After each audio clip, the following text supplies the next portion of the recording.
All aboard the animation station, taking a journey through the Pixar cinematic universe. This next stop will focus on the Toy Story franchise in advance of Toy Story 5. Now, here's the guy who is always down for Pizza Planet, Felipe Shimon. And unfortunately, the great AJ Norris is unable to join us today as he is on his own Lost Joy journey. But fret not, he will return just like Bo Peep in a future edition. So, in his place, I brought an iconic duo, almost as iconic as Ducky and Bunny, my What You Doing co-hosts, William Davis and Navi. Welcome to Animation Station. All aboard, my friends. Hello. Howdy. You asked us to fill in, and we said yes, we Canada. Yes, we Canada, like Duke Kaboom and Hmm. Navi. Yes, my fellow Canadian. Your fellow Canadian, Keanu Reeves. What is your do you want to introduce yourself first and foremost? Because I feel like most people who might be listening to this might know you, but maybe not. Yeah, Will, why don't you start? Oh God, I didn't know this was summer camp time. I Uh, wasn't prepared with my fun facts. Instead Uh, of fun fact, you can say your favorite Pixar movie. How about that as our icebreaker question? so I'm Will. A lot of people on the internet know me as Davis, comma Will. My favorite Pixar movie is Coco. I have cried every time I've seen that movie. I like probably everyone listening to these podcasts. I grew up with these movies. Um in preparation for this, I rewatched all of these movies today. Within the last 12 hours, I've seen all Play. four of these films. We love to see it. The dedication. You went to infinity and beyond with your prep. I went to Uh, four and stopped. yes. Navi, our Canadian icon, almost as iconic as no, sorry, Duke Kaboom is almost as iconic as you. How are you finding yourself these days? And who are you? And what is your favorite Pixar movie? That's right. I am better than Duke Kaboom. Hi, I'm Navi. I like long walks on the beach. This feels like those, have you seen those videos online of people like pitching their friends essentially to like get them dates in like very public forums? Is it like a GRWM video? Like, Yeah, yeah. This feels like that.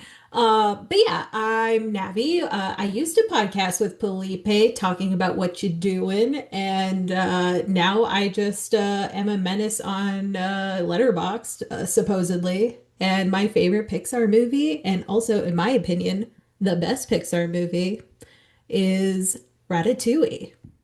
you That's a good one. make so much sense as a Ratatouille girly. Like, and also, who said you used to podcast? We still have an active podcast feed. It just hasn't released an episode in a minute. I just looked at our Discord chat. It went unactive for over a year at this point because we switched over to what is our app of choice? Telegram? We're Is on that Telegram, I think. Yes. Will and I still Snapchat each other in the group chat, but Navi deleted Snapchat, I think. Just like Bo Peep deleted Woody from her life temporarily in the fourth movie.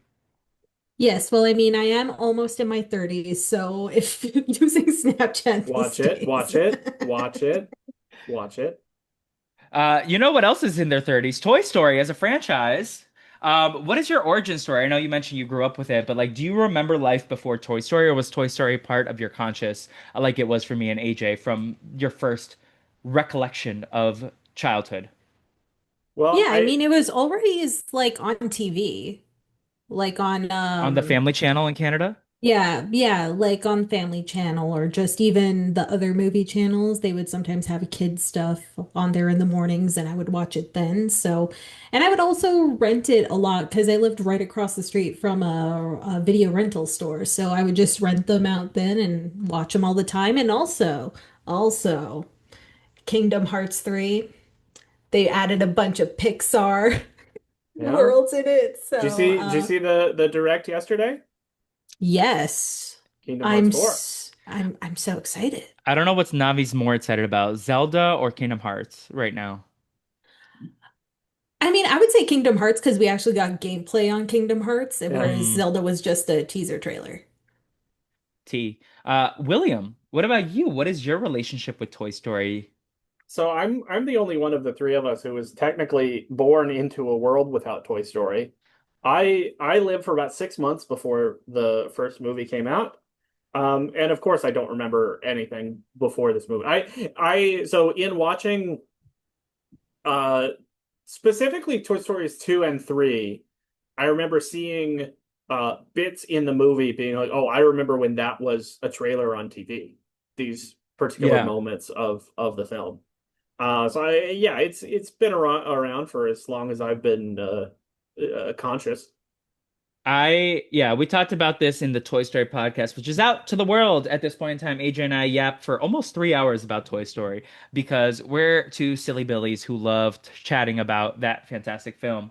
But in this podcast, we're just going to kind of preview Toy Story 5, talk about the franchise, and then coming to your feed, the idea is to get a Toy Story 5 fresh takes podcast in your feed, and then we'll be back to a traditional programming because, our dear friend AJ is doing great things and studying for a very important exam. And in this case, we do mean actual studying.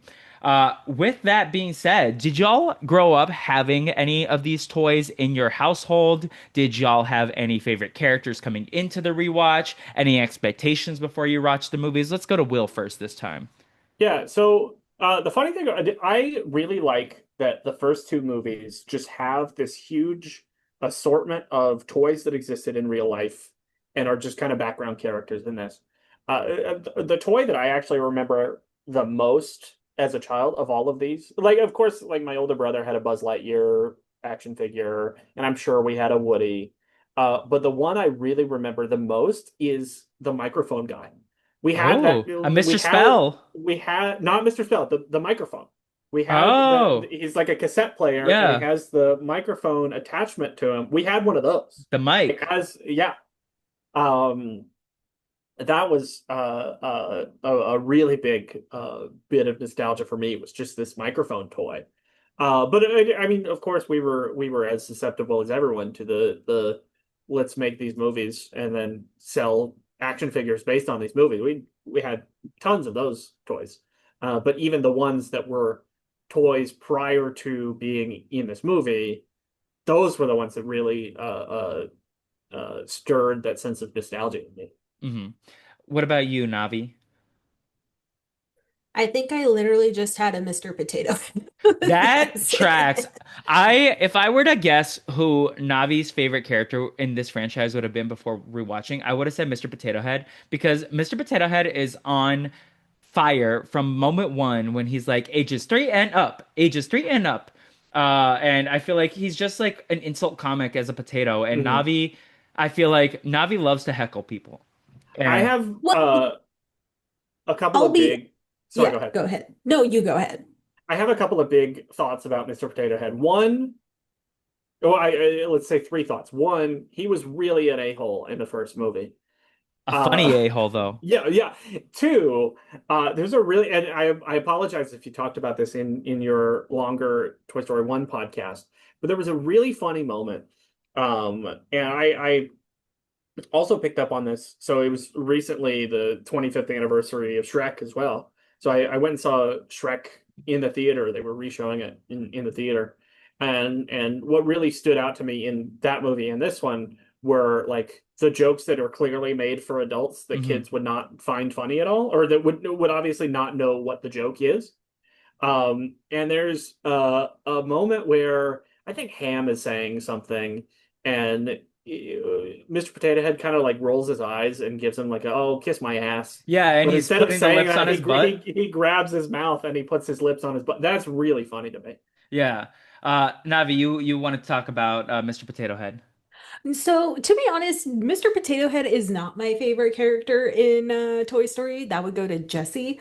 Oh. But the thing is that I Shout out was John 3 years Cusack. old and I did not have the financial independence to pick my own toys. So, my parents saw that Mr. Potato Head was very cheap and on sale, and they remember him from the movies, and they're like, "Yeah, sure, let's give it to her." What we're hearing is that Navi's parents are frugal. Yes, you kind of Uh, have to be. mm, So some other like deep lore for the Disney adults out there. It used to be so. I'm trying to think of what to compare this to now, in terms of like quote unquote like trends in merch at the Disney stores and the Hmm. parks and things like this. It used to be like the popular item to get was that every store in Disneyland had a section that was like, here are a bunch of weirdly specific Mr. Potato Head parts. And like the same way that they do the like build your own lightsabers now, or places will do this with like Lego I figurines have or a something vague like that. recollection of this. It was like you could get a Mr. Potato Head and then just like stuff much like the bloopers in Toy Story 2, just stuff his ass with as many random assorted parts themed to different lands or characters or IP that you could, and just pay for a Mr. Potato Head with as many accessories as you could fit. Kind of like one of those weighted buffets, it sounds like. Yeah, Yeah. like a mall candy store. Mm, I get you. I get you. Um, Coming into this, do you have any favorite standout lines like that resonated with you? We'll go to Navi first for this one. I don't know. I don't really like think of movies like in terms of specific lines. I always just think of Or them scenes, like as maybe? overall scenes. I did really like them infiltrating Pizza Planet. Mm, I also enjoy when they're like they're so afraid, like they're stuck in Sid's room and they're afraid of like all of the torture that's going to Mhm. happen. And then I also enjoyed when the toys inflicted psychological torture onto Sid near the end mm. there. That was Yeah. very funny to me. But we do see in Toy Story 3, Sid makes it out to the other side. He is vibing. He is a garbage man. And he seems like if he went to therapy, it worked. If he didn't go to therapy, he didn't need it. Oh, so that's canonically. I think I knew that at the time that the movie came out. Yeah, I think I never caught it, but I think his hat says Sid. Mm-hmm. I was not taking as detailed notes on Toy Story 3 because I know I'm going to rewatch it in a couple months, and we'll have a further discussion on that and 4 as well. But I was like, let me just rewatch them. Bawling my eyes out at the end of 3 and 4.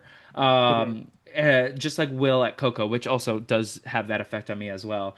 But what about you, Will? Any set pieces, scenes, lines that stood out to Uh, you? Mostly we're not aiming for the truck. That the whole like he's got the rocket strapped to his back and they're going for the moving truck, and Yeah. that's not flying, it's falling with style. Um, yeah, I mean lots of classic stuff. I'm kind of like Navi where I'm not necessarily watching movies for the quotes. Hmm. But yeah, that was so I the thing that I was uh uh really not prepared for as much, that I was kind of surprised by. There's not to bring this back to theme parks again, but there's lots of music that I would describe as like ambient Toy Story music. And Yeah. I could sing a couple of the tunes of it, but I'm not going to. Is it like the Buzz Um, Lightyear at the start of Toy Story 2, the Buzz Lightyear theme? Uh, no, or are you talking about it's like legitimately like songs with lyrics, not songs with lyrics. but It's like score all pieces? it's score pieces.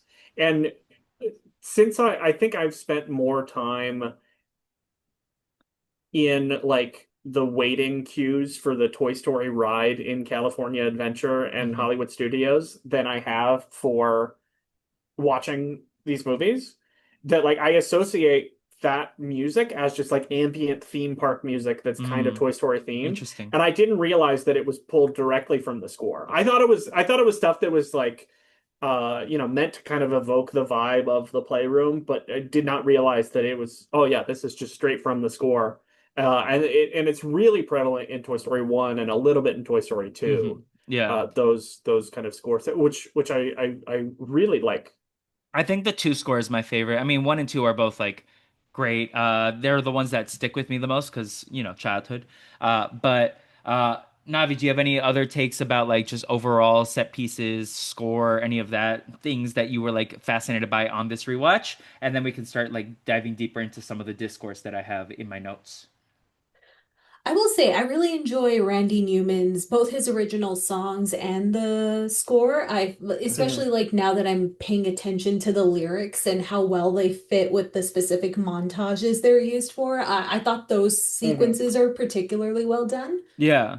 No, I I had that takeaway as well for Toy Story 4 with the Forky stuff. I'm not gonna let your throw yourself away. I was like, when it came out, I was like, whatever. This song washed over me. I didn't remember it, and then I was like, this is nominated for an Oscar. I don't recognize it. But then it was like, oh wait, this fits a lot better than I remembered it fitting. There's a And really sorry, go ahead. oh, and I was like, I mean, the for me, like, of course, there's When She Loved Me or When Somebody Loved Me, and then also like, I Will Go Sailing no More is like very pinnacle to like, oh, this like lyrically is such a core theme of this movie. I love how Randy Newman turned himself into a 6'1" blonde woman for Toy Story 5. I'm dead, but No, so I know what you're referencing, but yeah, the she's in thing my that notes. no, the thing that I was gonna say about Randy Newman was I saw a Letterbox review from prolific comedian and Letterbox reviewer Demi Adejuyigbe talking about Toy Story 4, where he said that this song don't throw yourself away sounds like Randy Newman doing a parody of a Randy Newman song, Yeah. uh, which I like the song, but I think he's totally right. Yeah, it very much. I mean, you have all the Randy Newman staples, who, like, according to Sean Fennessy, is like a top five songwriter of all time, and I'm not Uh-huh. here to disagree on that take, but yeah, it kind of feels like self-referential, like, oh, what's a parody of a Randy Newman song? Mhm. Um, you mentioned the blonde lady. Taylor Swift is singing a song. I have not watched a single trailer. I have not listened to the song. I have seen the still of the music video, which I'm telling myself it's from When Somebody Loved Me, and it's with Mhm. Emily. I don't want to know anything about it for my own mental health. But like, how do we feel about Taylor Swift doing Toy Story music? Because it feels like a little. I don't know. I'll wait to give it a full judgment when I actually watch the movie. But I'm like, you had a great thing with Randy Newman. If Taylor Swift really wants that Oscar win, go write a song for another movie. Don't like shoehorn yourself in to my franchise. Yeah, I mean that's you kind of said my entire point there was I think um I'll say this as kindly as I can so as not to be murdered on the internet. Um I think in a lot of ways she seems like she's trying to win at art. And this feels like She has Rachel her Berry energy. I'm this sorry. this feels like her trying to get the Oscar win. And yeah, I enjoy a lot of her music. I don't necessarily know how I feel about the idea of trying to win at art. Um, but so I've not listened to it yet. I'll see it when the movie comes out. I'm reserving judgment.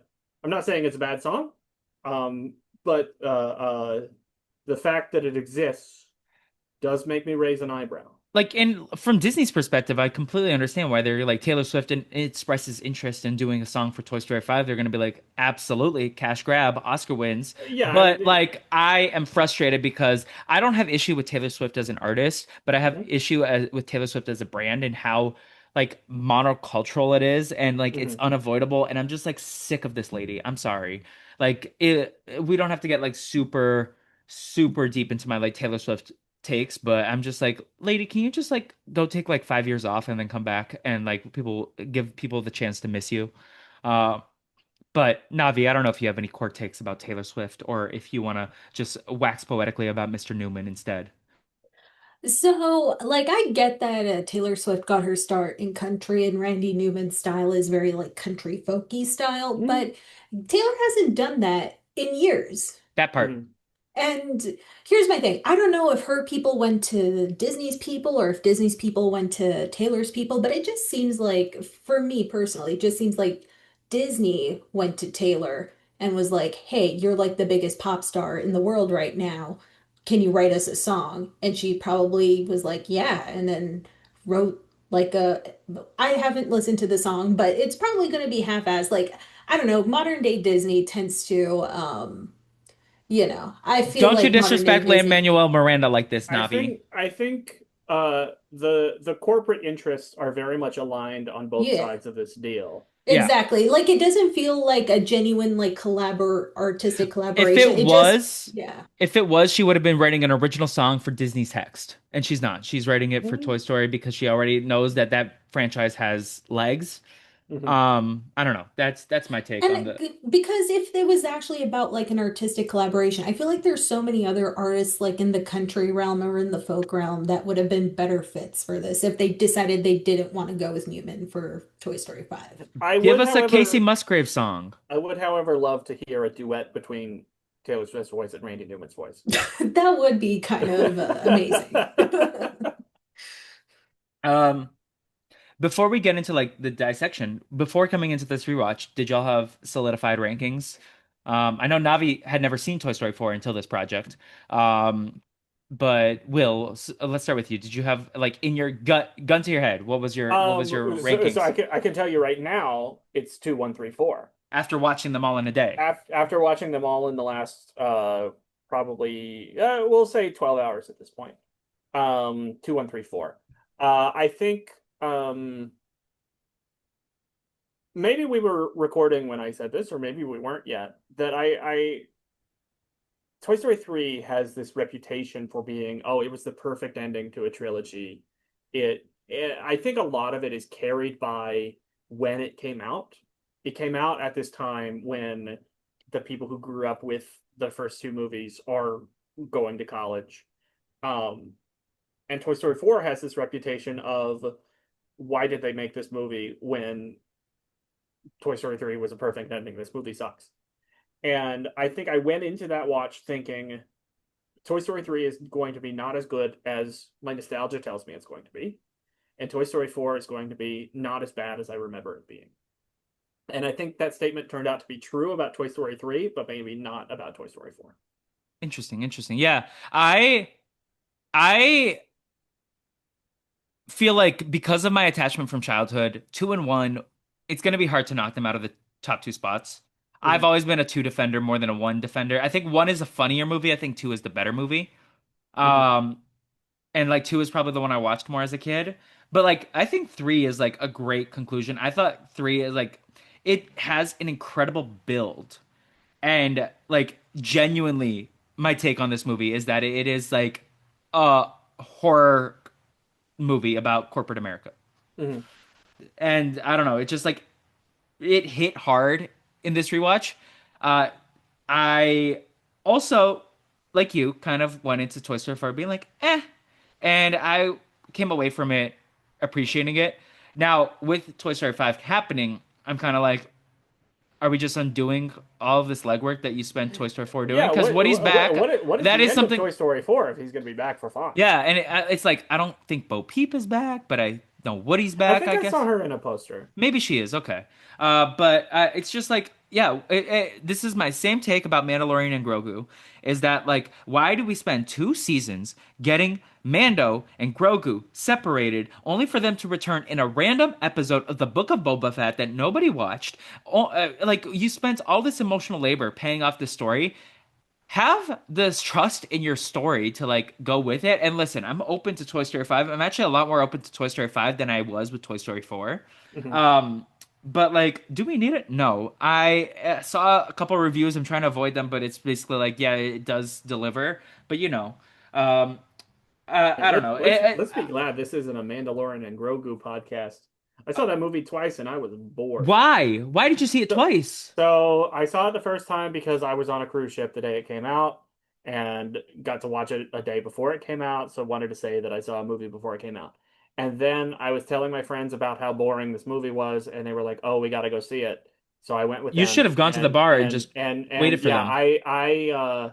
I should not have gone to see it this time. I Did you take a nap? yeah, of course. And the other thing that I did was I did lower my letterbox review, my Damn. letterbox rating after seeing it the second time. Friend of the podcast, Daniel Strunk, said the quote, "It is just the definition of a movie. Yeah. It exists." And yeah, Navi, Fun fact I heard about, I learned go about Bo ahead. Peep today is that she's voiced by the Mima. woman, yeah, Mima from Young Sheldon. That's what I Yeah, was going Annie to say. Potts. Yeah. You mentioned Joan Cusack. Like, what a great cast. And Navi, before we move on to the cast topic, do you have any takes on the rankings discussion? Yeah, so I've decided that I'll watch along with you and AJ for this little project here. And so far I have my own little private list going Yes. on Letterboxd, which I will release once all of the movies have been ranked, which is what I usually do when I rank like a series or a franchise or directors or whatever. So right now my ranking is basically the same as Will's. I have Toy Story 2 at number one. I gave it a 10 out of 10 or a 5 out of 5 stars. And then I have Toy Story 1. I gave it a 9 out of 10. I have Toy Story 3 at a 7 out of 10. And then I have Toy Story 4 at a 5 out of 10. The main reason why I didn't go lower on it is because I did think the vocal performances were very good, the animation was very good, and that the music was used appropriately. Mm. Otherwise, it would have gone down lower. Mhm. But if it didn't have those things, I would have given it like a 2 or a 3 out of 10. Yeah, Toy Story 4 got into like some things that I personally felt like was derivative of the original franchise, where like Buzz is talking to his conscience and he just pressed the buttons. Like that didn't necessarily work for me. I love Ducky and Bunny. I think they're hilarious, but like the continuous gag of them like trying to fight the lady, I felt like Mhm. kind of took me out of the movie at times. That being said, I thought like Gabby's arc was really powerful, and like the whole metaphor about like trash and like antiques and like use versus uselessness was really powerful. And just like overall, like we have a couple of arcs that I like tracked throughout these. I feel like my assumption is this movie is probably going to be Jesse focused, if I had to guess. Mhm. Just like given the fact that there like the song is about a cowgirl, and like Joan Cusack was on the red carpet, and like she was like in the core three. It wasn't just Tim Allen and Tom Hanks. It was like Joan Cusack was like a clear third. We Mhm. also got Conan in this movie, Will's guy for Smarty Pants, Greta Lee for Lily Pad. Um, and like I don't know, like I feel like as the Toy Story franchise continues, it becomes less and less of an ensemble, especially as like our actors pass on, and like their roles get diminished. Like everyone was basically sidelined, even Jesse in the fourth one. It was just like Mhm. Buzz and Woody and Bo. But there Was it wasn't Winnie a Boat, and then all of these random the side new ones, characters yeah. that were frankly hard to care about. I think Gabby and Ducky and Bunny, and even the like the little mini one. I forget that homegirl's name. Giggles, Maybe, yeah, but like I feel like a Giggles lot of the something. like the ventriloquist dummies were sketchy and stressful. But like Forky, oh Forky, of Mhm. course, like he made an impact. We know Navi loves Forky. Navi, you love Forky. Yes, I'm the I'm number trying to one Forky Are you stan. excited for I'm Forky and trying to Knifey's rage bait wedding? over here. Yes, I'll be. Did you know that I'm the best man at the wedding? You're the best man. Oh, I love Yes. that. For are you the spoon? This is giving like Blue's Clues energy with like salt and pepper and paprika. Um, but yeah, this is yeah. We just I feel like if the first movie is like most of these stories are from Woody's perspective, but there's a little Buzz character development. We haven't really had much Jessie arc since Toy Story 2, Mhm. where we I would really agree. explore her backstory. So it makes sense that we get Navi's favorite Toy Story character getting some lore, especially if Bo Peep got some in the last one. Hmm. Navi, Which wasn't great, to be honest. Here's my thing with Toy Story 4, if I may. yes, get on your Yeah. soapbox. So here, Stand on my shoulder what? like Giggles. Yes, for sure. I mean, I will be like what, 7 feet tall if I stand on your shoulders. Anyway, Mhm. um, my thing with Toy Story 4 is that I feel like it, and even with potentially Toy Story 5 based on like the marketing, it just feels like with every subsequent movie, it just keeps diluting this Mhm. idea.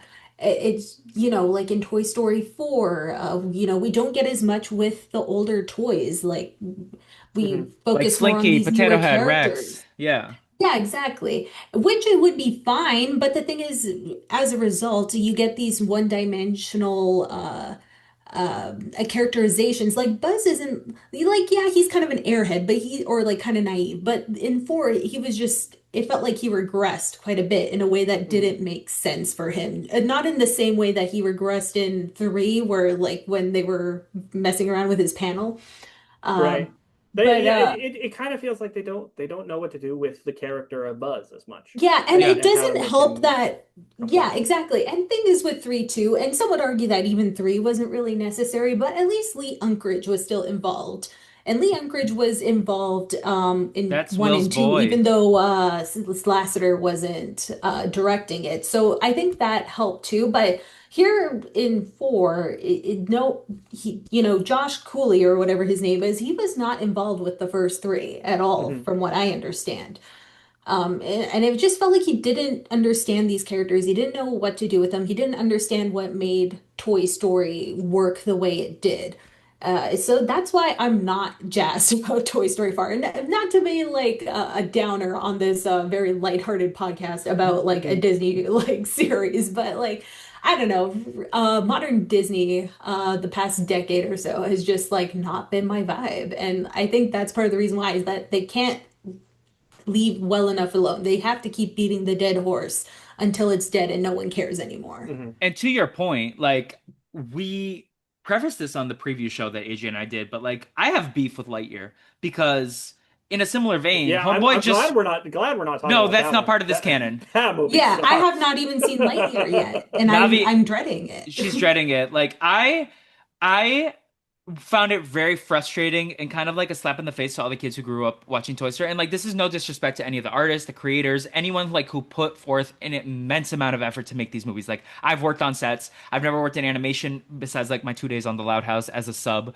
But like I know how much rigor goes into making these films. So like I don't want to take anything out on them, but like in terms of the story perspective, it just felt like forgive my language, but it felt like a bastardization of the story. And like Hmm. Lightyear, like it's an interesting concept if it's like the movie that Andy watched when he was a kid, but like it you read the press articles for that time period, and I remember maybe we even talked about this at the time off the Phineas and Ferb podcast, but like Homeboy just wanted to make a movie about space. So he made like Kids Interstellar, which like fine, but it has no connection to Toy Story. It's just Hmm. shoehorned in, deeply missing the mark. And like while there are some legacy sequels that work, I think Inside Out 2 is not as strong as Inside Out, but it is a worthy sequel. Hmm. Some things are also fine to be left alone, and I get it, like kids want to be entertained, but there's like so many original creatives out there. Like give them the tools to make their art. Pixar is incredible. Like all their originals, I will defend each and every one of them in the last post-pandemic era. Like Elio got a ton of flack, but I thought Brother Elio does was not want to fantastic. defend the good dinosaur. I have not seen it, so that's why that's like Good Dinosaur and Cars 3 It's I've never it's seen. it's fine. It looks gorgeous from the clips I've seen, but Mhm. like yeah, and at the end of the day, like I just was hopeful that like Navi said, it becomes derivative of itself, and we grew up with this franchise, and like yes, our lives evolve, people evolve, and sometimes things aren't as shiny, and maybe that's like a metaphor for what life is. Like the Toy Story franchise is just becoming more grim, just like we are as humans. But I will forever treasure the first trio of films, and like I will continue to watch them. But like it doesn't hit the same. William. Yeah, I think this is definitely why. So my rankings, my letterbox ratings of these movies is very similar to Navi's. I had Toy Story 1 was a 4.5 out of 5. Toy Story 2 was a 5 out of 5, and then I gave Toy Story 3 a 4 and Toy Story 4 a 3. So and the biggest knock of Toy Story 4 is just how much this feels like this movie didn't really need to be made, except for, and I say this all the time to my roommate about why certain properties exist, and it's this clip from the SpongeBob movie where they're interviewing Mr. Krabs, and he's like, "I like money." Yeah, with the Krusty Krab Um, too. yeah, and that's really what Toy Story 4 and kind of what I feel like to me is this movie exists to Yeah. make money. And honestly, I think it's why Toy Story 3 didn't hit as hard as well, because I kind of felt it in that a little bit. See, I'm a little younger than you, so I was like going into eighth grade, so it like definitely hit. It was like a family outing for my family, so I Mhm. feel like I think I was just overall just super excited because like growing up on that versus four, it felt like diminishing returns. Well, But like you were a little older, so it might have been I like, no, oh, I this is mean cash grab. watching three at the time, like I Mhm. totally bought it. Like my older brother was going off to college that summer, so like I at the time I saw Toy Story 3 in the theater, I was like, oh, this is the best of them. This is an incredible ending to the trilogy. This is a really good story. And it was watching it today that feeling of, oh, this was also kind of a cash grab. That Yeah. Yeah. all of these emotions that I'm saying I felt in the theater was like a deliberate choice I to do like think to try and extract money out of that I feel feeling. like I felt the like building of the setup for Toy Story 3. Like there's a lot of stuff that like could have been trimmed down earlier on. And I'm not Mhm. gonna like Mhm. fight it because I still gave it a 5 out of 5 on this rewatch. Granted, I did have a Scooby Snacks beforehand before I watched it Right. because I knew this one was not that serious. When I do the actual podcast later, I will be taking notes. I will be watching it full focus. Like Lenny is on my eyeballs. But can I also say the most offensive part of Toy Story 4 to me? I miss how janky Andy looked in the first few movies. He looked Yeah. so Yeah. sleek and unsettling in the Toy Story 4 when we get the opening credits to You've Got a Friend in Me. I'm like, who is this kid? Like the potato head jumped out of me. I was Yeah, like, who invited that kid? this was one of my notes that I wrote down was I think this was Toy Story 1 especially was the perfect movie to be the CG. first full CG full feature length film because like the humans in that movie are horribly uncanny. The toys in that movie are also look fairly uncanny and weirdly plasticky, but like they're supposed to. They're all made of plastic. So this animation style, which looks horrible and weird on the humans, and in a good unsettling way, especially for the villain of Sid, also has this weird, uncanny, unsettling nature about the toys, but in a way that serves the story really well, serves the movie really well. I will say like the toys, I didn't have as much issue with how sleek they looked in the newest Mm. one, and I feel like it's going to continue here. With the exception of Bo Peep and her sheep, they looked a little too shiny and plastic, but maybe that's the Mhm. intent. Otherwise, like I didn't like really mind it. I thought Woody actually looked pretty fantastic. But it was like Andy specifically, and I'm like, who's this child? Um, There's a scene I really love. Now that you mentioned the animation, there was a scene that I really loved in Toy Story 1 where like I think it's when Sid is running out of his room at some point. Or maybe it's when he's running away after the toys kind of do their uprising. yeah. But he's like waving his arms above his head Yeah. in a really funny way as Yeah, he's and then running. Woody has the dance, like the whitest dance ever.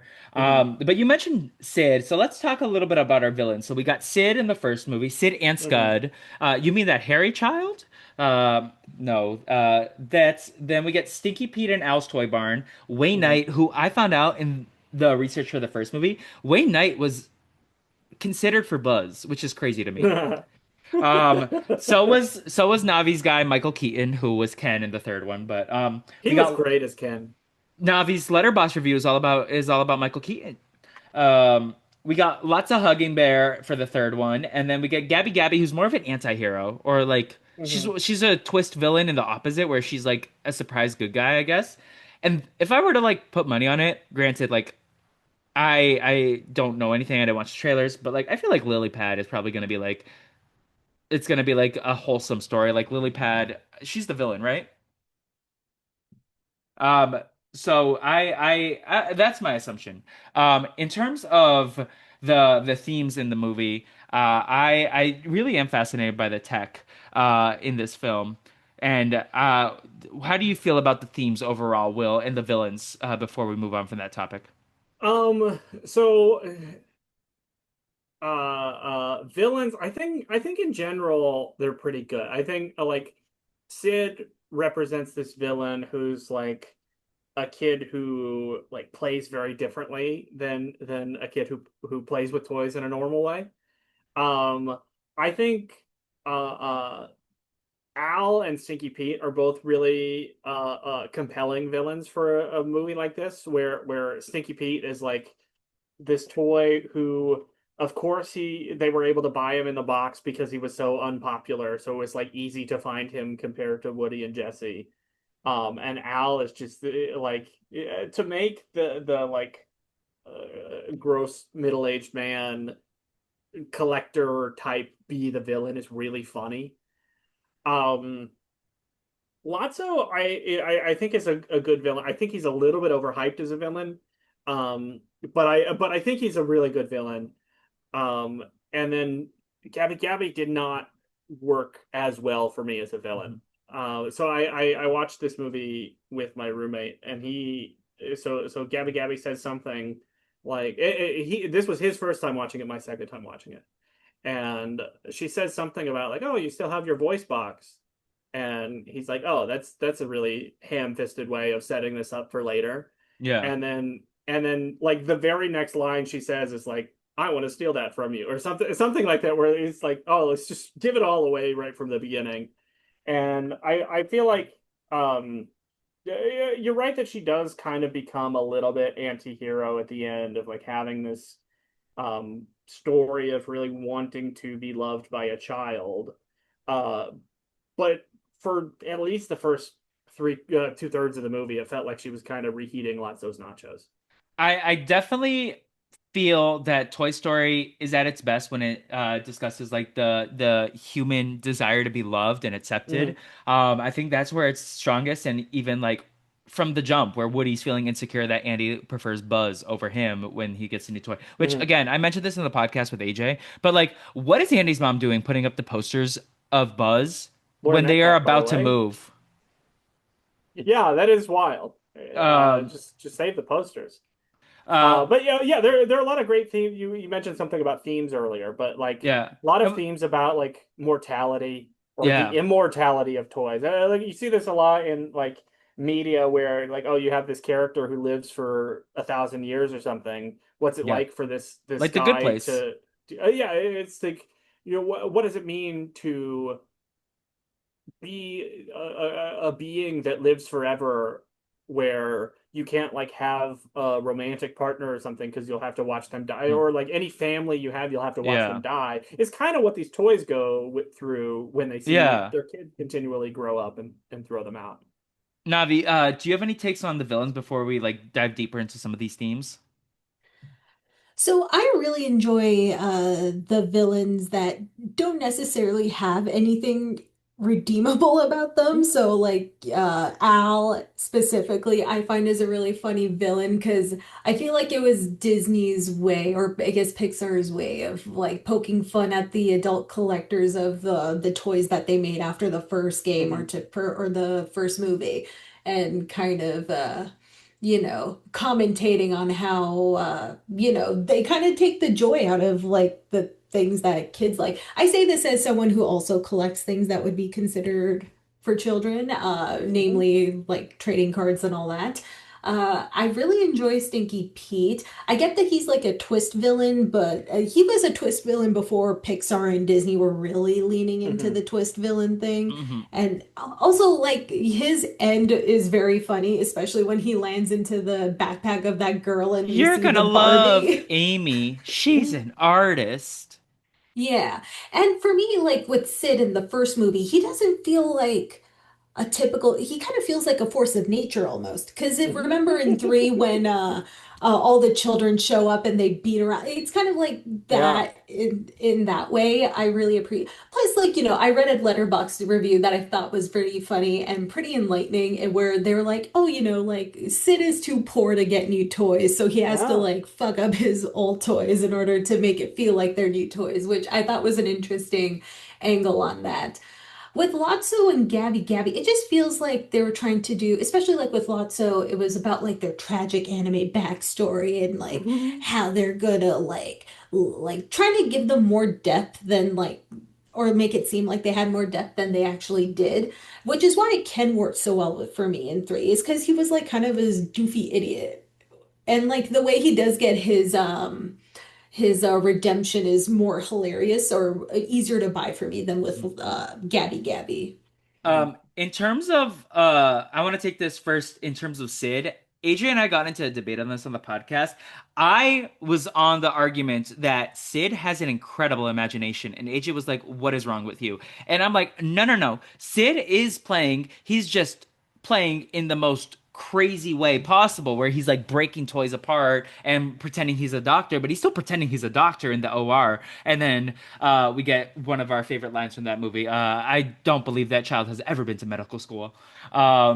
But going back to Lotso as well, I thought like, and I'll unpack this more on the Toy Story 3 podcast, but like I thought going back to my metaphor that is like a great horror movie about corporate America, like it greatly represents like the cute and cuddly facade. Like Lotso is smells like strawberries. He's this teddy bear, and like that's part of the heartbreak of like that movie. It's like he is like this nasty backstabbing monster that like will do anything for his own personal gain, and just like that's why I think even though if you ask me for my favorite one, it probably wouldn't be Lotso. I think like the best villain of the Toy Story franchise, for me personally, will be Lotso. Even if I like would rather watch Al's Toy Barn do crazy things, or Stinky Pete, or yeah, Sid. Sid is such a goober as well, and like I'm curious to see where Lily Pad ranks in the conversation. Like, are we gonna appreciate her more than Gabby Gabby if she is a true villain? Maybe not. Like again, I haven't watched a single trailer. I refuse to because I'm gonna watch the movie. Have either of you heard of ScreenX? Because that's where my ticket is right now, and I'm kind of curious to see it, but I might change it last minute to something else because I don't know if I want my first Toy Story 5 viewing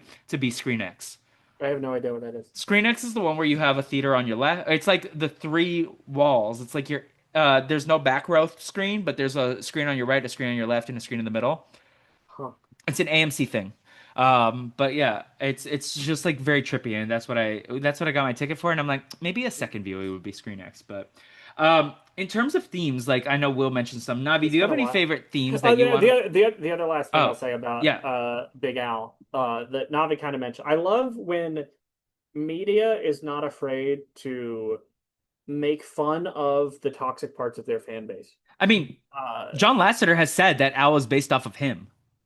yeah, I love that they chose to make the kind of guy who would watch the movie be the villain in the movie. It feels a lot like when and granted I haven't seen either of these movies, but the Joaquin Phoenix Joker movie came out Hmm. and all these Like the incel types incels, yeah. they started really rooting for Joker, and then Joker 2 they were like, "Oh, we're going to make this guy actually pathetic again." So like all these people who were really rooting for this guy after movie 1, we were going to make fun of them. I seen the first 30 minutes of Joker. He goes to Zazie Beetz' apartment, knocks on the door, and then I paused and then never went back to it because then I went through something horrible and I was like, I'm too depressed for this. And then just never got around to it. And I heard Joker 2 was bad. But yeah, I appreciate like when media will hold a mirror up to their fans. Like even like sometimes it irritates the heck out of me, right? Because of like, Survivor doing these things that we don't like, but we move. Speaking of Navi, you said rewatching. Are we gonna hop on Clubhouse for your Pixar rankings at the end of the franchise of the season? Yes, just, time and place, let me know, and we'll do a whole clubhouse We'll on do a my whole day ranking. Clubhouse. We'll do the Pixar rankings first with your explanations. That will actually probably be a podcast. Then we can hop on Clubhouse for the Survivor Do people 50s. still hang out on Clubhouse? No, I don't know. I don't even know if I have the app. The last time I had the app, I think Francesca was still the icon. Exactly. Yeah, I just realized that I do still have the Clubhouse app, but What a time. it's making me sign in again. No, no. Navi, any themes you want to start us off with in terms of like the themes that they explore? Like this one, this upcoming one is all about like tech versus toys and like where the line is because they're making commentary about the iPad children is and like obsolescence of like physical toys and physical media. But in terms of like past themes that you really appreciated this Toy Story franchise tackling, like is there anything that you are excited about and like want to bring to the podcast conversation?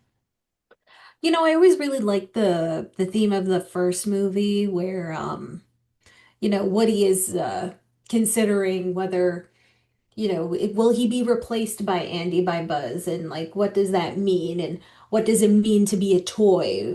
Like what's the purpose of it? And him coming to the conclusion that it's always about, making Andy happy. I always really appreciated that. And it kind of follows through into the second one, I suppose. Though it's more so about kids falling out of love and with Mhm. the kid or being lost or whatever. And then they go into that a bit more into three, a bit more ham-fistedly or a bit more, I guess not ham-fisted is probably not the More right word. John Yeah. Ratzenberger fisted. Oh, yes, exactly. But no, I really liked how subtle that was in two compared to three. Yeah, it's an ever-present theme in this franchise about like it starts with Andy, but then we like explore it more through like the addition of like Jesse and Emily, and then like Lotso and Daisy and Gabby Gabby, and like it's ever present, like feeling like lost and unloved and like shelved with Wheezy in the second one as well. Mhm. So just like that's so fascinating to me is like what is life from the perspective of toys. Like I definitely like wrestled with like the like when I was a kid, I definitely had high anxiety. I was like, I don't want my toys to feel abandoned, right? And then like you become the adult who kind of like doesn't play with the toys anymore, and like you know where they are, but yeah.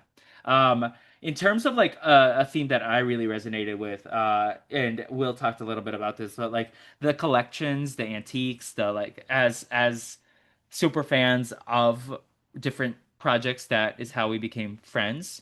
Um, this is where I was fascinated by like it's kind of like present in the second and fourth movies primarily, but like what is trash, what has no use anymore, versus what can be made for profit, like the antique store, the Konishi Toy Factory in the Toy Museum in Japan. Like that's something that I feel like is ever present is like the relationship with like collector's items and like donations and stuff like that. That's like there's like so many yard sales in this franchise.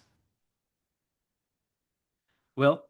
Yeah, I mean, all these movies have this overarching theme of like purpose. Like what is and it really leads to a lot of questions of, what is a thing's purpose? First, what is a toy's purpose? Is it like because it goes through the evolution of we're like, I don't know, duty bound to this one particular kid to make this one particular kid happy. But then after that kid no longer has use for us, then what am I good for? Is it worth, you know, living in an attic forever or staying on the shelf forever or ending up in a landfill or something? Or is it worth trying to find purpose with another kid or group of kids? So I think, Yeah. and then leading into what is these um, beings, I guess you could call them, that are ostensibly trash. They when Forky is first born, his purpose is trash. He thinks that he's trash. Um, but then is able to Been there. find purpose through whatever this other Mhm. consciousness is. So I think it leads to a lot of uh, interesting questions about what in this movie, what in this franchise, what inanimate objects are and are not sentient. And something like just to sorry to interrupt you, but like this like was also really relevant with the Barbie movie, and just like I felt like they further explored a lot of it as well, like kind of like Mhm. just like these Yeah, these are the most successful movies about toys, I guess. Barbie was woke in Toy Story 3 before Barbie was woke in Barbie No, Barbie 2020. was woke in Toy Story 2. Yeah, it's fair. But she said something in Toy Story 3 about like power should be like Yes. given by the willingly given by the governed instead of like taken by force or Barbie something ate like it that. up. That's Uh like listen, that's why I yearn to be with a woman that strong and powerful, and I can be her little himbo like Kim. mhm. The other theme that I especially saw through the first two movies that's like sort of related to purpose is the idea of identity, I think. There's this real like almost like two sides of the same coin idea with Buzz's reaction in the first movie, where he sees himself as the space ranger until he sees the commercial that's like, oh, you're a toy, you're one of many like you. You are not this unique space ranger. The way you make yourself unique is by, dedicating yourself to this child or whatever. And Woody almost has the opposite reaction in Toy Story 2, seeing the media with him in it. Yeah. Like he starts the whole first two movies with like, oh, I'm duty bound to this one child.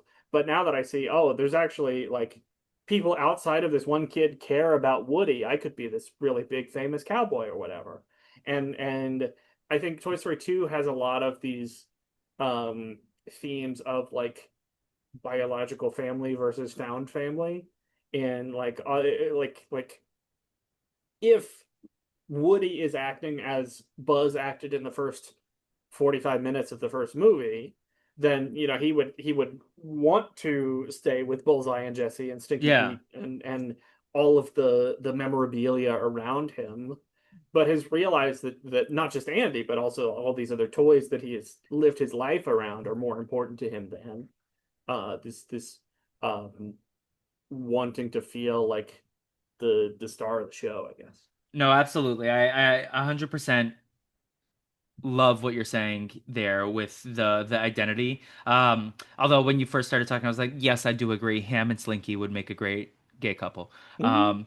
But I really find myself resonating with these stories the more I explore them as an adult, and just like, what am I meant for and what is my purpose here on this planet. And I feel like that the world continues to expand in the Toy Story franchise. Like, we went from the contained two houses and Pizza Planet and a gas station in the first one, to like airport, circus, carnival, daycare. Like, we've been to so many things and like built out the world. Incinerator, like That was another thing that kind of bothered me about Toy Story 4 is that it felt like every movie they had to like up the stakes a little bit. And I love how grounded the first couple were about how like crossing the street was such an endeavor in the second movie, and a really funny scene. And the first movie, like they were at the house next door, and it was an endeavor to just get from there to there. yeah. But Toy Story 4, Forky flies out the window, And Woody and jumps after. Woody's like, "How far is it? 5.5 miles? Oh yeah, no problem." And it's like, what are we doing? What Well, are we? to be fair, Buzz and friends did walk 19 miles in Toy Story 2, supposedly. Who's behind? Mine. But yeah, so I mean, yeah, of lore, but no, I definitely agree with what you mean there. I mean, like, we saw them driving in Toy Story 2. That was Mhm.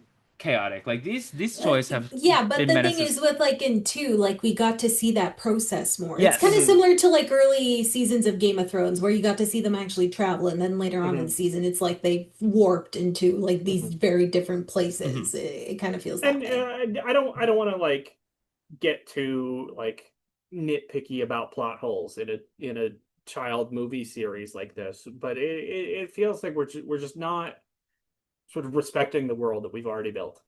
No, that's valid, for sure. In terms of like the other characters, like we've talked a lot about like the cores, but like Rex, Slinky, Ham, Bo Peep, like Lenny, RC, Wheezy. Any standouts? Any love for all of these characters as well? Like, that's the one thing I do miss about like the first Toy Story and the second one in particular, is like the ensemble definitely becomes less of an ensemble. And like Woody Mhm. and Buzz have always been like the core stars, but like the first movie is such like an ensemble comedy, and to like see like more and more characters have diminishing returns. I mean, don't even get me started on my boys, the aliens, my kings, the claw. I um think like the unfortunate reality of it, I think, is that you lose so much of the ensemble just from like actors passing away. That like this was the last role for Estelle Harris was Toy Story 4 as Mrs. Potato Head. Don Rickles passed away 2 years before this movie came out, and the only Mr. Potato Head lines they had were archival footage. yeah, So like both of them had severely diminished roles in it. Jim Varney had but passed they away recast years Slinky for ago. the third, right? Cast him, but It's yeah, not the same, but like, yeah. yeah, and yeah, there's definitely a an interesting line between when this iconic actor passes away. Do you Recast, or do you use archival, or yeah, as do long as it's do not you AI? recast? Do you just diminish the importance of the character, or do you still keep them important with a new actor? Is that disrespectful to the memory of the first one? I don't know, and I think um they really took the approach of the people that we want to highlight in Toy Story 4, outside of the main two guys, are new characters that we haven't sold toys of yet. Yeah, that's for sure. I do want to get Navi's take on Rex. That is something I need to know. Oh yeah, I do love Wallace Because Shawn. Wallace Shawn is still Yeah, with us. Like, put him in more yeah, scenes. John Ratzenberger's also still around. He can do more ham lines. yeah, I do love Wallace Shawn. Yeah, I really like him too. And I think the thing with Forky is I feel like he kind of filled that sort of archetype of Rex in the fourth Hmm. one. And maybe I'm like off base with this take here, but But what about like the Bonnie toys, like the Triceratops that's like Christian Shaw, or Jeff Jeff Garlin, Garlin, Buttercup, Buttercup, yeah. or the Mr. Prickly Pants, what's his name? Like why don't even like if they like we can't use the OGs, like we've introduced more. Chuckles the Clown. Like give us Hmm. more of like these, like if you're gonna give us so many more characters, like utilize them more. I did like the scene where Woody's stuck in the closet in the fourth one and all the other toys are heckling him.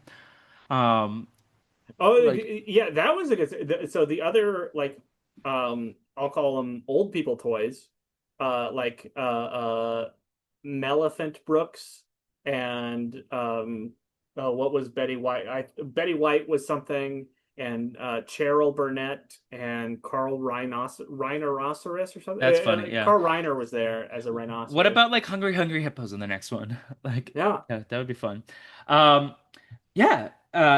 Anything else y'all want to say about Toy Story as a franchise? Will, you seem like you have something you're Well, excited about. I had a thought a second about who Forky reminded me of. Buster It's Bluth?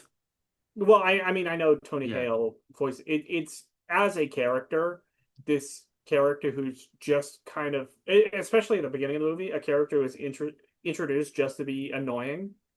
Forky reminded me of Cheese from Oscar's Home for Imaginary Yes. Friends.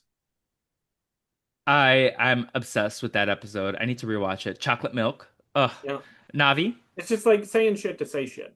do you have a relevant take about Cheese and Blue and Forky? I will say, like for Toy Story 4, like the concept of Forky, of, making your own toy, like that's very interesting. I just feel like it didn't really go in a way that I thought Mm. was Hmm. super interesting. I would like to see the concept done, frankly, by a director who's more so understands the universe, but yeah, maybe if Forky wasn't like such a one-note character, to me at least, it felt like he was kind of a one-note character. Hmm. I thought the jokes of him like trying to kill himself were like funny at first, but then that's all he was doing, and after a while, and even once you kind of quote unquote got that growth from him, I'm like, Yeah. I wasn't like as invested. But overall, like, not to like end this on a downer note, I do really like Toy Story as a whole. The first two movies are pretty much like upper echelon Pixar in my eyes. So, A1 plus. yes, A1 plus for sure.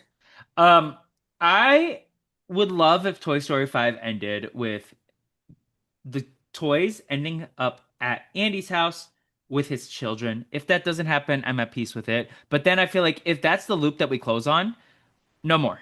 I feel like we don't need a Toy Story 6. It will happen probably in 7 years.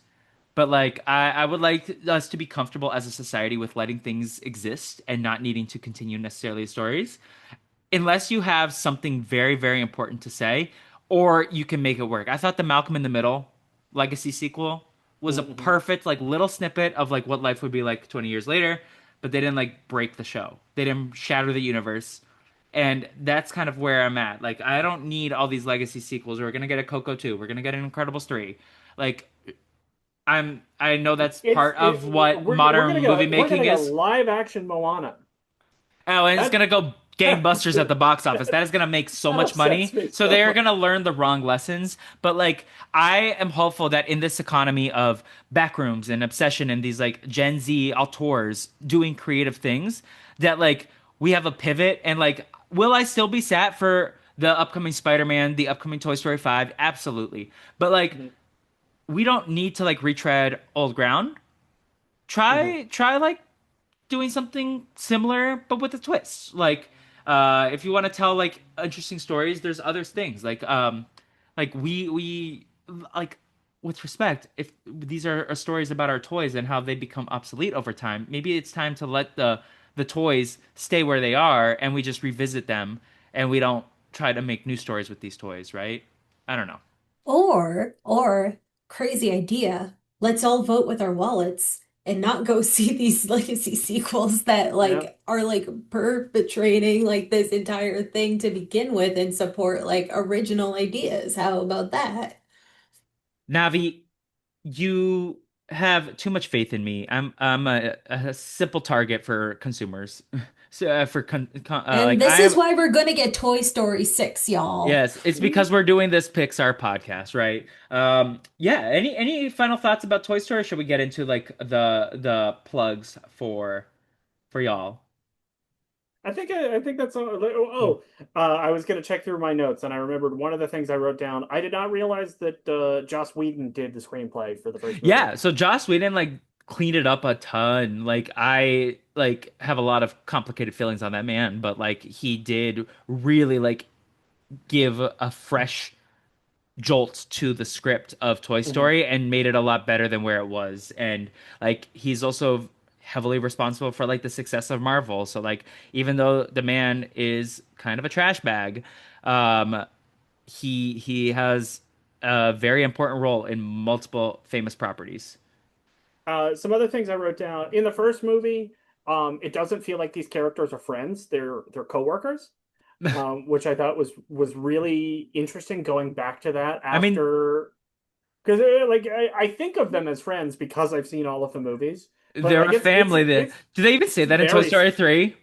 Like this is a yeah. family. Like that's why Yeah, I'm like this is corporate horror. But but it's pretty stark in the I first mean, movie, like at the Woody start when calling it he's a staff reading, meeting or yeah, whatever. what happens Like if you the get swallowed? yeah, like these are coworkers. They're not friends. That's why Mr. Potato Head's heckling him is because he's sick of that man. Yeah. Like imagine having to live with your coworkers. I can't. That's like Big Brother. Mhm. And then the last thing I thought was interesting was use of sound effects Oh, throughout the movies. I caught a Wilhelm scream in Toy Story 1 hell yeah. when Buzz gets knocked out the window. What about a Will Davis scream? And Toy Story 2, they're blatantly directly using Star Wars sound effects. Oh, 100%. I mean, Before Star Wars was a Disney thing, they were like they used the Darth Vader breath for Zurg. Zurg's breath, I and then mean, they used like the Star Wars laser sounds as Buzz Lightyear's laser sounds. it's also like fully ripping off Star Wars, like Oh Zurg yeah, oh and of Buzz, course, and then also there's like the Jurassic Park reference with like the yeah. images in this. There's also what was the one that AJ told me about? A Forrest Gump one in that movie. Mm-hmm. Like they're fully like making references. Oh yeah. But yeah, no, like Toy Story 2, especially like the airport sequence is so freaking cool. Hmm. Yeah. Any what else is in your notes? That's it. That's it. Navi, do you have anything from your notes you wanted to hit on before we do plugs? No, I feel like we skip through Zurg a lot, but he's also like a main reason why I like Toy Story 2 so much, especially Yeah. like towards the end when he's like with the other Buzz Lightyear and like they're I playing wanna. catch and catching up. Yeah, that was very Mhm. funny. I'm gonna stick behind and play catch with my dad. Mhm. But like just going back to the conversation about Buzz and Zurg, it feels like every single Toy Story movie since the first, they don't know what to do with Buzz. And I know we discussed this, but like in the second, Yeah. they bring back the Ultra Buzz. Then in the third, they play around with his panel, put him in Spanish. Yeah, Fourth one, he's doing his conscious. So like I hope that he has some more stuff to do in the fifth they one. they don't know how to make Buzz interesting without like returning him to factory settings. T. Speaking of T, Mrs. Nesbit, iconic. Mhm. I am Mrs. Nesbit. Do you have a favorite of the Toy Story songs? Um, I really liked "We Belong Together." Is that the third? I think it's the credit song of the third one. Okay. And Navi? I really enjoy Strange Things Are Happening. Strange. Yeah. Okay. Yeah. I love when he goes, Strange things are happening to me. Randy Newman growl. There's very few things that give me more serotonin than that. In terms of plugs, y'all have anything you want to plug and promote? Let's start with William. You can find me anywhere at Davis Will. I'm on Twitter. I'm on Letterboxd. I have decided to do a gimmick with my Letterboxd in that each one of my reviews will be in the form of a question. I'm just recently on letter. Do you do pop culture plugs here? Yeah, we can do that. So movie that I saw recently that I really enjoyed was the 1994 movie from Wong Kar-wai, Chungking Express.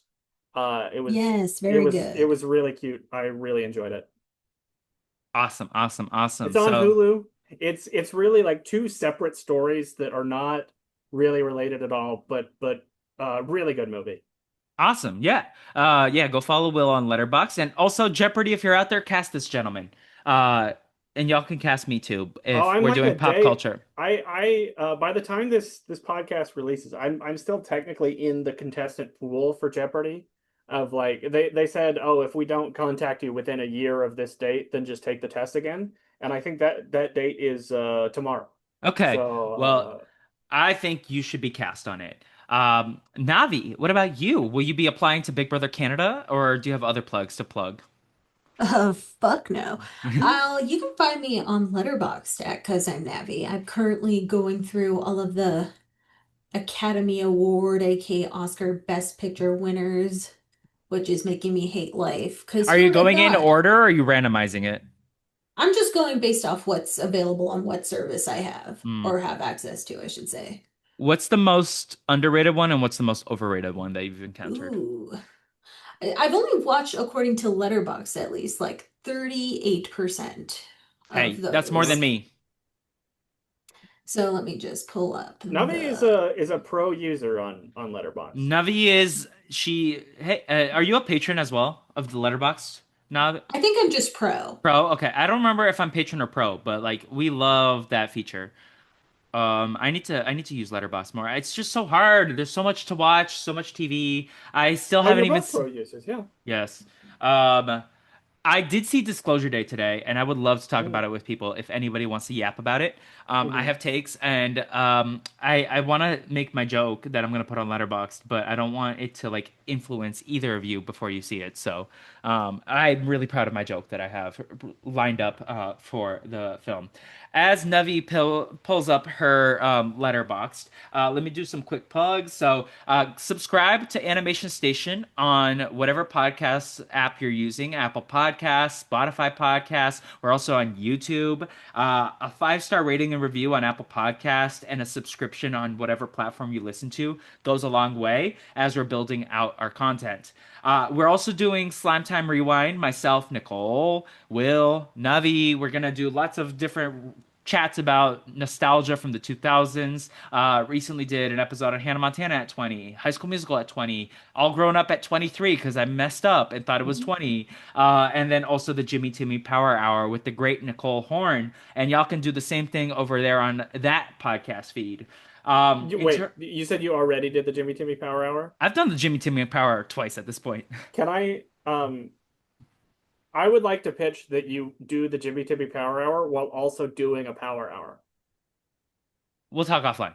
Let's definitely like I'm definitely Sorry to interrupt the no. plugs, but If I think if this is a if you're great interested in that, idea. leave some comments in the chat that you liked Will's idea if you're into that.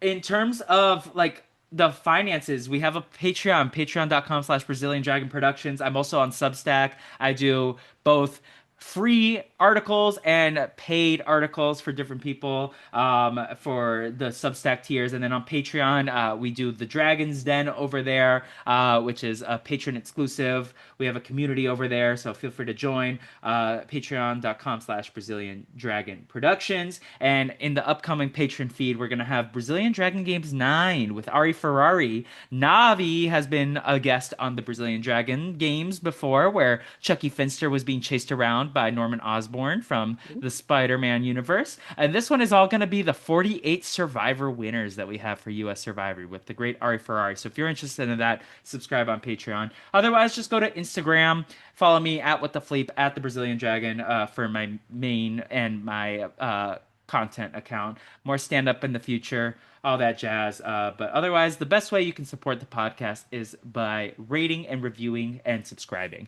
Navi, any updates on your end for the overrated and underrated movies? So for underrated movies that won Best Picture, I think are The Shape of Water. Because Guillermo a del lot of Toro. people at the time, yes, to Guillermo del Toro, and a lot of people were like, "Oh, that's so typical. Of course, that's the type of movie that would win." I'm like, "What are you talking about? She fucks a fish man." Like, no Best Picture winner has ever done that before. And then No, I also ma'am. picked Rebecca, which was a Hitchcock movie, the only Hitchcock movie that won Best Picture, and I Interesting. A really like it. classic. Yeah. As for overrated, Ordinary People, boring as fuck. Mm. No, it was good. But a lot of people are like, yeah, it's like a 10 out of 10 or like 8 or 9s or whatever. I gave it a 6 out of 10. I'm like, yeah, it's good. It's fine. Navi's favorite Oscar winner is going to be Green Book. Watch. I'm I've kidding. already watched Green Book. It's definitely in the lower half. Yeah, Not enough Forky. not enough Forky. Yes, exactly. If they had Forky, he would have solved all the racism in that movie. How do you think Forky would have done in the There's Something About Mary universe? Another Farrelly Brothers joint. I'll be honest, I have not seen that movie. Oh, interesting. I would love to get your takes. Will's face looked like it I was haven't I about to haven't seen it drop. either. Oh, okay, it's on Netflix, but Will's kicked out by the password police still, right? Yeah. Yeah. Yeah. With all that said, my friends, the next podcast you will hear is going to be a Toy Story 5 Fresh Takes podcast, just a general chat. And then in 2 weeks, we're back at it. Bug's Life, Navi's favorite Pixar movie of the early genre because of the gay ants that we neglected to talk about. But How dare now you? you will educate us in the future about the gay ships of Flick and Hopper. But with all that said, everybody, we're gonna hop into the attic and Andy's toy box. Howdy, howdy, howdy, and obrigadero for listening. Goodbye. Bye bye. Bye.